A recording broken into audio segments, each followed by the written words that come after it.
Okay, some wine bottle waxing. So nowadays, waxing wine bottles is living its renaissance.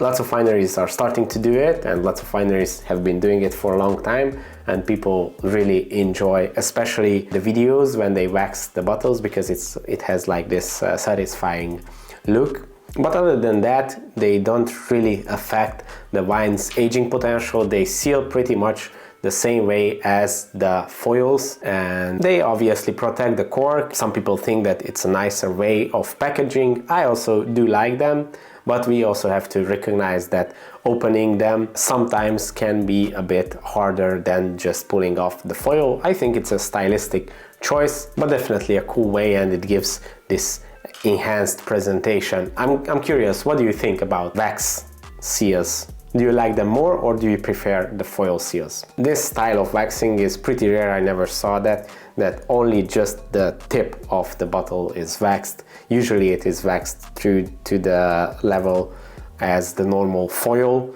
and some wineries like Berglos with Joe Wagner, they seal a larger part